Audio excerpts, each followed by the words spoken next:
هذه إذاعة إرنا. المستمعات الكريمات والمستمعين الكرام، متابعي إذاعة أرينا حيثما كنتم وحيثما يصلكم بثنا، أهلا ومرحبا بكم في مستهل البرنامج العربي لهذا اليوم الأربعاء 8 يوليو. وكما عودناكم نستهل برنامجنا معكم بنشرة للأخبار، ثم وضمن برنامج متابعات الأسبوع يقدم لكم الزميل أحمد شريف الحلقة الثانية من القراءة في التقرير الاستراتيجي العربي حول تأثيرات جائحة كورونا حتى نهاية العام الجاري على العالم العربي. قبل ذلك مستمعات الكريمات ومستمعي الكرام، أقدم لكم نشرة للأخبار فيما يلي أبرز عناوينها. طالبو لجوء إريتريون يرفعون الدعوى ضد حكومة مالطا. تفاقم الأوضاع في إثيوبيا مع حظر التلفزيون وإذاعة إقليم تيغراي. تعيين سفير إسرائيلي من أصل عربي لدى إريتريا. كانت مستمعات الكريمات ومستمعي الكرام تلكم عناوين النشرة، وإليكم تفاصيلها من إذاعة أرينا. هذه إذاعة إرنا.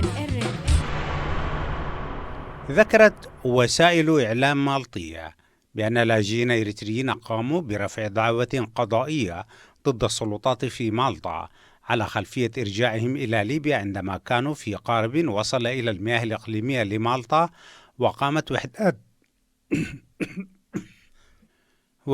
وحدات من خفر السواحل التابعة لتلك الدولة بإعادتهم إلى ليبيا التي قدموا منها في أبريل الماضي.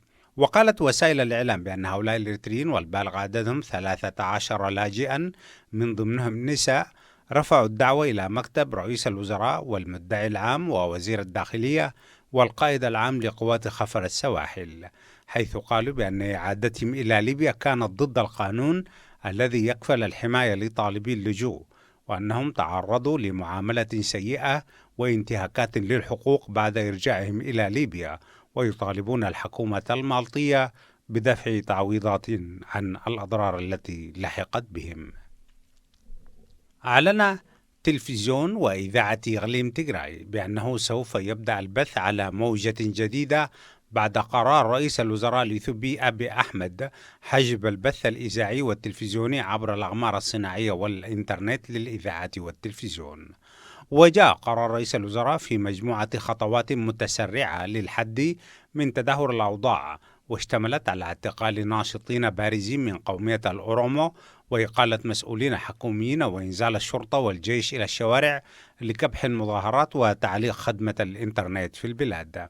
وتنذر خطوات رئيس الوزراء الإثيوبي بمزيد من التدهور على الصعيد الأمني في إثيوبيا. أعلنت لجنة التعيينات في وزارة الخارجية الإسرائيلية تعيين الإسرائيلي من أصل عربي إسماعيل الخالدي سفيرا لها لدى إريتريا. وكان الخالدي حديث وسائل الإعلام الإسرائيلية والعالمية قبل شهر عندما تعرض لاعتقال تعسفي من قبل رجال شرطة في محطة حافلات القدس المركزية، حيث كان يتحدث بهاتفه المحمول عندما تقدم نحوه رجال الشرطة وبادروا باعتقاله لاشتباههم فيه. وقالت الشرطة في روايتها بأنه رفض إبراز بطاقة هويته وقاوم رجال الشرطة، بينما قال هو في روايته بأن رجال الشرطة لم يسألوا عن هويته وهو دبلوماسي إسرائيلي يعمل في وزارة الخارجية، وقاموا مباشرة بتقييد يديه وطرحه على الأرض ووضعوا أقدامهم على عنقه مما منعه من التنفس لولا تدخل أحد الحراس في المنطقة. وكانت الخارجية الإسرائيلية قد قالت بأن المسؤولين عن الحادث المخزي قد أحيلوا إلى التحقيق، وتم تعيين الخالدي سفيرا لإسرائيل في إريتريا في وقت لاحق. وكان الخالدي الذي تعود جذوره إلى أصول بدوية قد عمل قنصلا عاما لإسرائيل في مدينة ميامي الأمريكية، وعمل كذلك في السفارة الإسرائيلية في لندن. بهذا الخبر مستمعات الكريمات ومستمعي الكرام، نكون وإياكم قد وصلنا إلى نهاية نشرتنا الإخبارية، وهذا تذكير بأبرز عناوينها. إذاعة إرينا، صوت مستقل لإريتريا. طالبو لجوء إريتريون يرفعون دعوى ضد حكومة مالطا. تفاقم الأوضاع في إثيوبيا مع حظر التلفزيون وإذاعة إقليم تيغراي. تعيين سفير إسرائيلي من أصل عربي لدى إريتريا. كانت مستمعي ومستمعاتي الأفاضل تلكم نشرة الأخبار قدمناها لكم من إذاعة إرينا. متابعة طيبة ومثمرة أرجوها لكم مع ما تبقى من فقرات برنامجنا. هذه إذاعة إرينا. المستمعون الأعزاء، التحية لكم وأنتم تتابعون فقرات برامج إذاعة إرينا الدولية من باريس. سنواصل حديثنا اليوم سادتي استكمالا لما بدأناه من دراسة العالم وجائحة كورونا، السيناريو المتوقع للعالم العربي إلى نهاية ديسمبر 2020 التي قامت بإعدادها جمعية مجموعة الفكر الاستراتيجي. في هذه الحلقة سيداتي سادتي، وهي الحلقة الأخيرة من هذا الموضوع، سنتناول 4 تأثيرات. أولا، التأثيرات في المجال الاقتصادي العالمي. ثانيا، التأثيرات في المجال الجيوسياسي. ثالثا، التأثيرات في المجال الجيوستراتيجي. وأخيرا، التأثيرات على المنطقة العربية للإقليم. ذلك كله وفقا لما جاء في دراسة جمعية مجموعة الفكر الاستراتيجي. مرة ثانية سادتي أحييكم.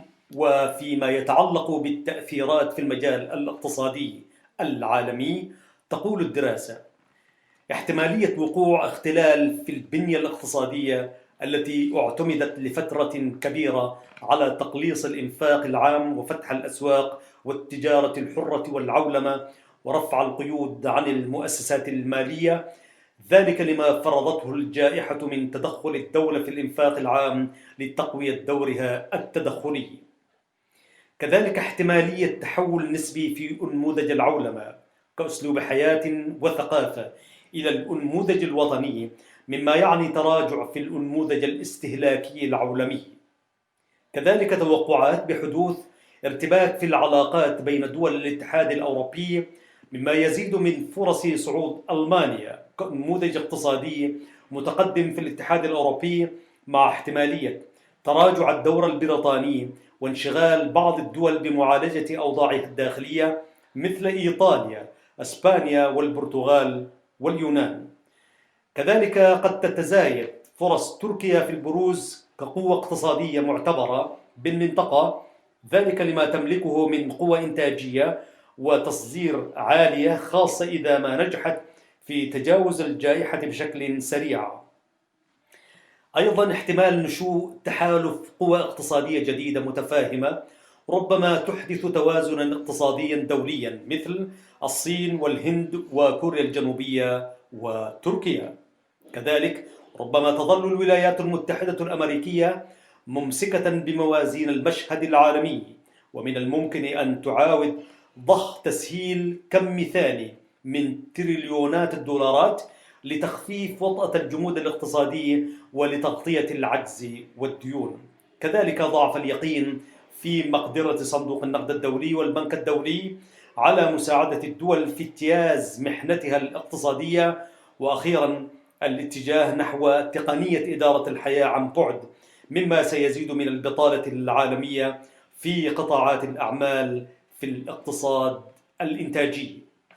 تخلص هذه التأثيرات كما تراها الدراسة على النحو التالي: ما حدث بفعل الجائحة هو صدمة اقتصادية مزدوجة وغير اعتيادية، صدمة في الطلب وصدمة في العرض، مما يدفع نحو انخفاض في الاستهلاك وفي الاستثمار وفي التصدير، وفي الوقت نفسه يدفع إلى حصول ارتفاع في البطالة وانخفاض في الإنتاج، أي إنتاجية العمل، وفي عائدات رأس المال، وهو ما سيتولد عنه دائرة من الركود والتضخم. وكنتيجة لهذا نتوقع أن تحصل تغييرات في إعادة تموقع الأنشطة الاقتصادية ومراجعة وضع الصين في بنية الاقتصاد العالمي، خاصة بالنسبة إلى القطاعات الاستراتيجية وصناعات الأدوية والاتصالات، وهو ما يفرض بالنسبة إلى الاقتصادات العربية أن تستعد لهذه التغييرات بمراجعة موقع شركائها في سلسلة النشاط الاقتصادي المحلي، وإعادة رسم سلسلة النشاط الاقتصادي في مستوى الإنتاج وفي مستوى التوريد. هذه إذاعة إرنا. لازلتم سيداتي سادتي مع إذاعة إرنا الدولية من باريس.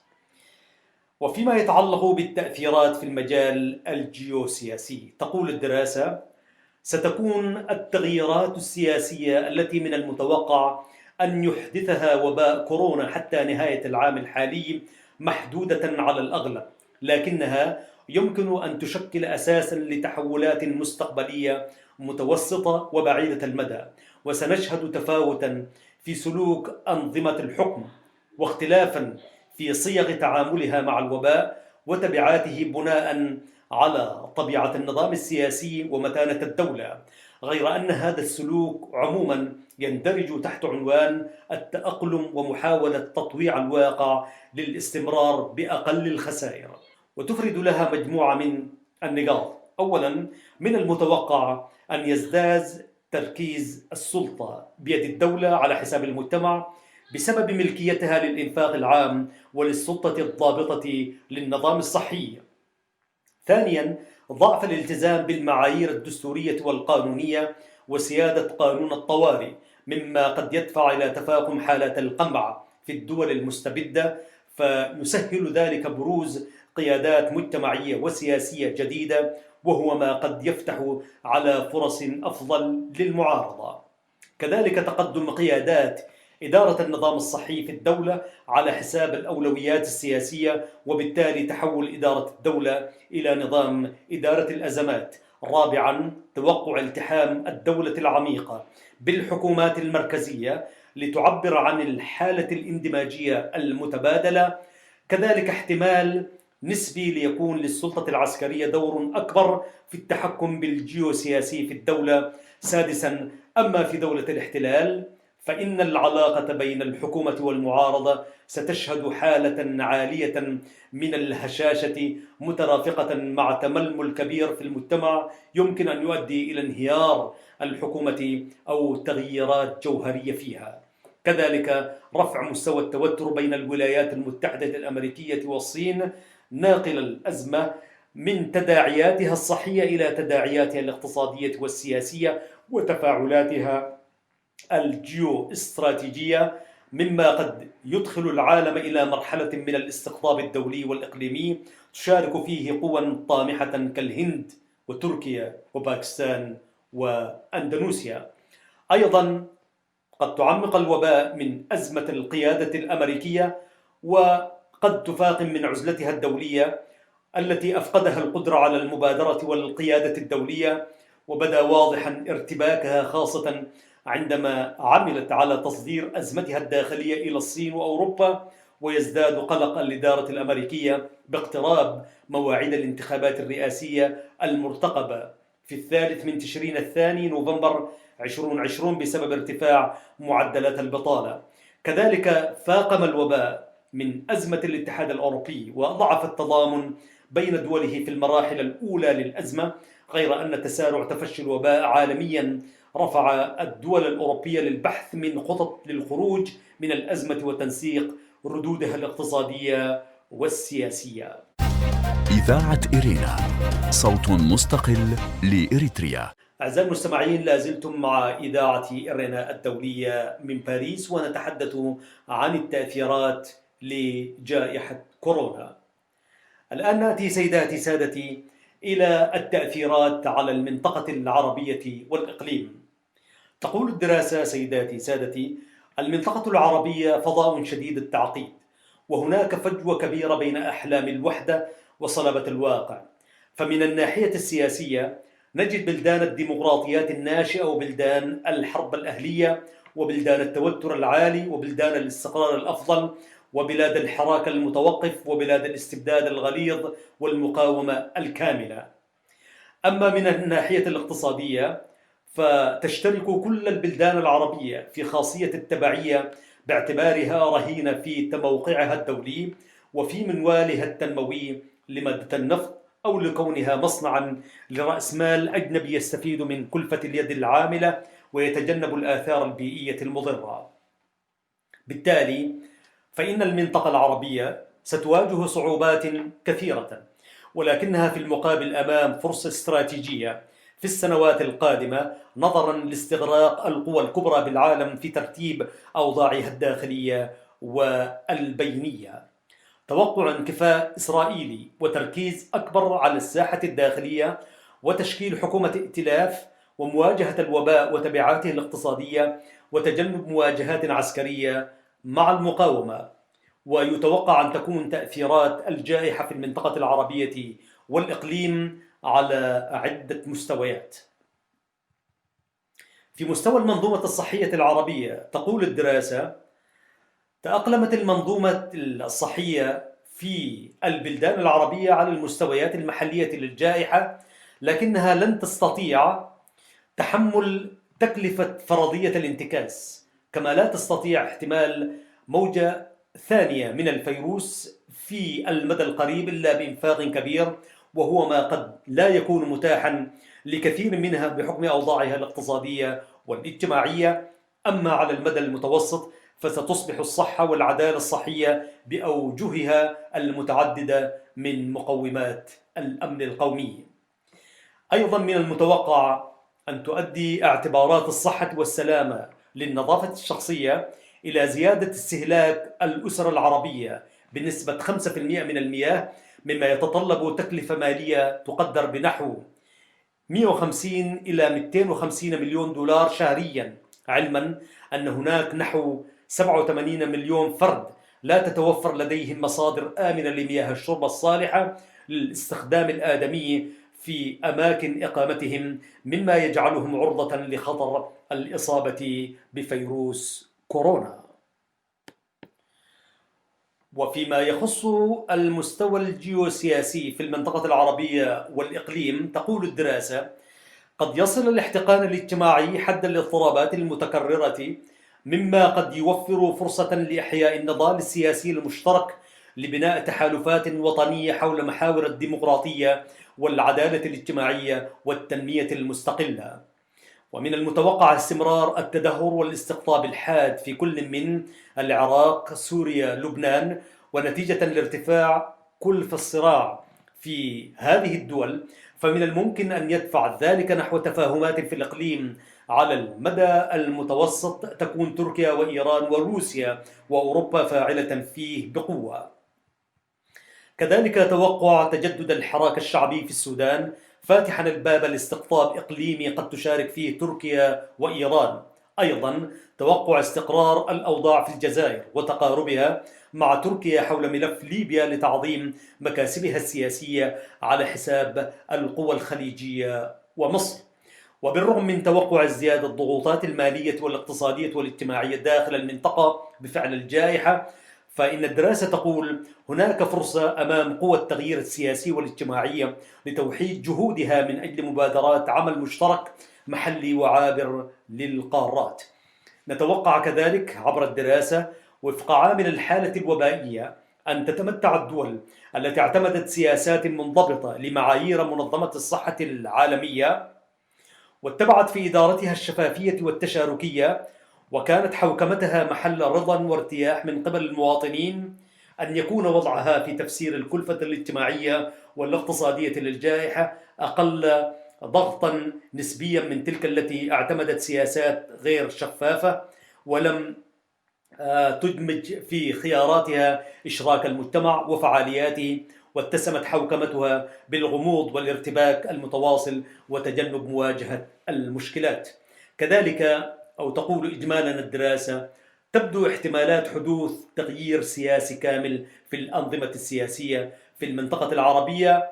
هذا أمر مستبعد في مدى هذه الدراسة، إذ ستسعى الدول إلى استيعاب الصدمة والتأقلم معها من خلال اتخاذ إجراءات صحية واقتصادية وأمنية تضمن استقرارا نسبيا للوضع، وهو ما سيشكل على الأرجح شبكة حماية كافية من الانهيار أو التغيير الشامل في هذه المدة، أي حتى ديسمبر 2020. وتفصيلا تقول الدراسة: نقسم البلاد العربية في هذا الشأن حسب معطى تماسك النظام واستدامة بقائه في السلطة إلى 3 أصناف. صنف يعيش شبه انتقالي ديمقراطي مع تماسك في المنظومة السياسية وفرص هذه البلاد في أن يتخطى تداعيات الجائحة قائمة. صنف تتصف به بنية الحكم فيه بالتماسك وتتوفر على شروط ذاتية وموضوعية لاستدامة سلطانه على بلدانها في حدود الأفق الزمني المخصص للتقدير، وربما أيضا في حدود آفاق متوسطة نسبيا. صنف ثالث يتصف نظامه السياسي بهشاشة في بنية الحكم وبلوغها حدودها، وهو ما من شأنه أن يجعل احتمالات تطور الأوضاع فيما تكون في اتجاه الرغبة في التغيير أو الفوضى. لذلك ترجح الدراسة أن تتخلق من جديد ديناميات الاحتجاج وبكلفة بشرية واجتماعية عالية.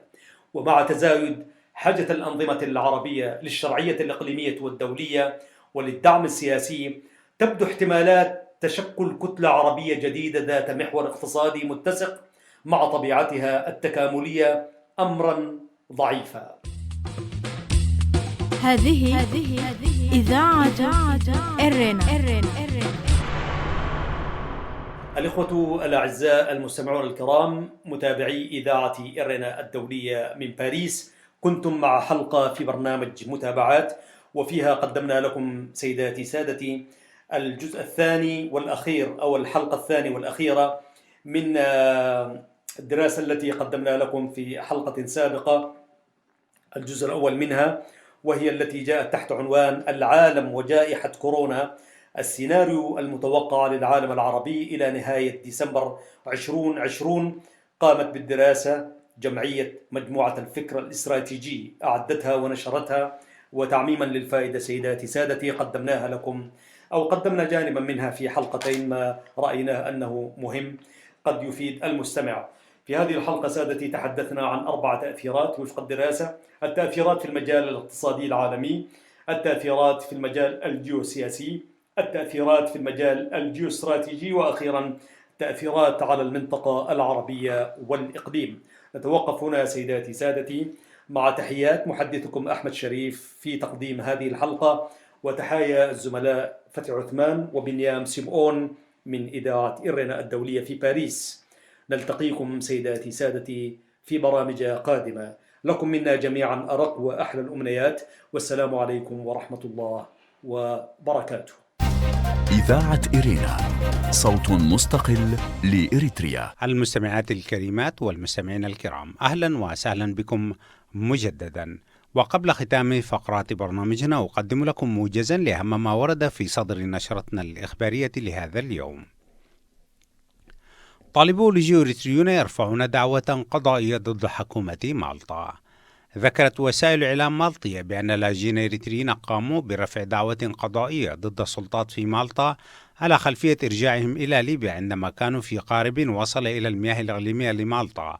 وقامت وحدات من خفر السواحل التابعة لتلك الدولة بإعادتهم إلى ليبيا التي قدموا منها في أبريل الماضي. تفاقم الأوضاع في إثيوبيا مع حظر التلفزيون وإذاعة إقليم تيغراي. أعلن تلفزيون وإذاعة إقليم تيغراي بأنه سوف يبث على موجة جديدة بعد قرار رئيس الوزراء الإثيوبي أبي أحمد حجب البث الإذاعي والتلفزيوني عبر الأقمار الصناعية والإنترنت. وجاء قرار رئيس الوزراء في مجموعة خطوات متسرعة للحد من تدهور الأوضاع، واشتملت على اعتقال ناشطين بارزين من قومية الأورومو وإقالة مسؤولين حكوميين وإنزال الشرطة والجيش إلى الشوارع لكبح المظاهرات وتعليق خدمة الإنترنت. وتنذر خطوات رئيس الوزراء الإثيوبي بمزيد من التدهور الأمني في البلاد. إسرائيل تعين سفيرا من أصل عربي لدى إريتريا. أعلنت لجنة التعيينات بوزارة الخارجية الإسرائيلية التعيين الإسرائيلي من أصل عربي إسماعيل الخالدي. وكان الخالدي الذي تعود جذوره إلى أصول بدوية قد عمل قنصلا عاما لإسرائيل في مدينة ميامي الأمريكية، وعمل كذلك في السفارة الإسرائيلية في لندن. كان هذا مستمعاتي الكريمات ومستمعي الكرام موجزا لأهم ما ورد في صدر نشرتنا الإخبارية لهذا اليوم، وبه نكون وإياكم قد وصلنا إلى نهاية فقرات برنامجنا.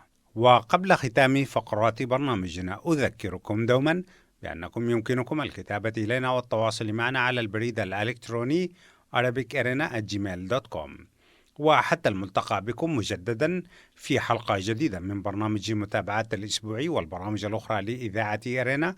لكم تحيات زميلي أحمد شريف ومحدثكم فتحي عثمان وزملائي في الاستديوهات الرئيسية للإذاعة في باريس، ودمتم في رعاية الله وحفظه وأمانه.